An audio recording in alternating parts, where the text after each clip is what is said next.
back to my channel. So for today's video, as you can see from the title, i-recreate natin yung look ni Toni Sia. So disclaimer lang, hindi ko mismo gagamitin yung mga ginamit niya dun sa video niya kasi meron din siyang video doon. And hindi rin natin ipa-follow yung mga yung ginawa niya sa video. So ang pinaka-basis lang talaga natin is yung picture niya, which is ito. So ayan lang yung, dyan lang tayo magbe-base ng look niya. So, kung ano yung nakikita ko na ginawa yun sa picture niya, yun lang yung gagayahin natin. Yung sa picture niya, medyo orangey, peachy yung vibe ng kanyang makeup doon. So, ayun, yun lang yung ating gagayahin. So, sabi niya sa video niya, ano yun, parang summer makeup look na tipid kasi hindi siya gumamit ng foundation and anything. So, ako ganun din yung gagawin ko. Concealer lang din yung gagamitin ko, pero mag-sunscreen pa rin tayo. So, gagamitin kong sunscreen is itong Super Screen Sun Gel SPF 50+ ng Face Republic. So, maganda to guys kasi binibigay niya yung parang natural glow lang ng skin mo.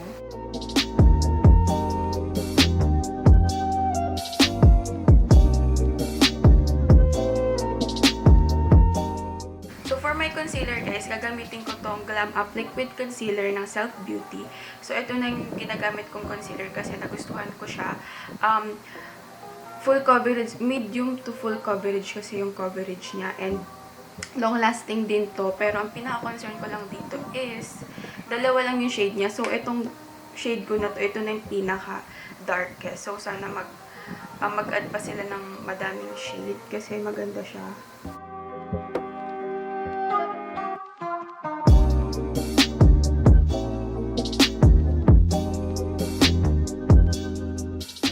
Alam ko guys, nababother kayo dito. Ako rin. So, ang tagal na yan dyan. Hindi na siya nakalis. Pero, ayan. So, for my cheeks and sa eyelids na rin, ang gagamitin ko, itong Color Snap ng Color Red in the shade Golden. So, ito lang yung nakita ko sa mga makeup collection ko na medyo malapit dun sa ginamit niya. Ayan.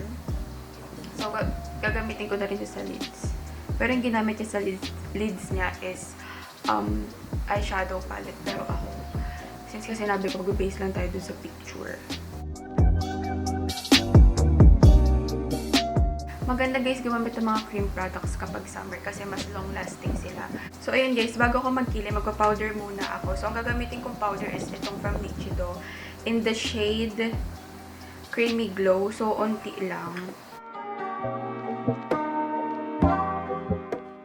So, for my kilay, guys, magba-brow soap lang ako. And yung gagamitin kong brow soap is from Brow Boss. So, ayan siya. May review na ako nito, guys, kung paano ma-achieve yung bushy brows. So, ayan. Gusto ko lang natural lang yung brows natin ngayon. Kasain ko lang siya.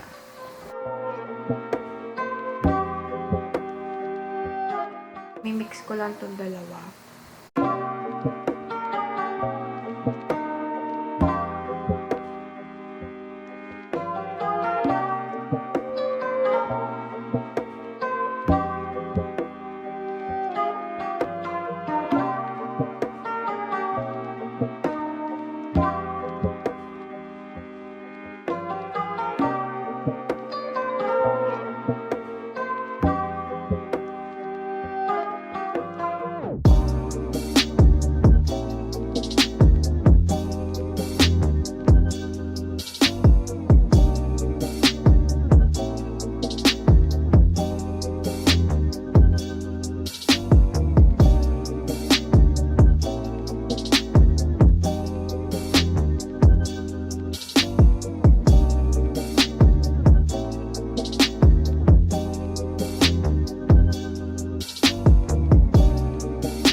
for today's video. I hope you guys like it and see you on my next one. Bye!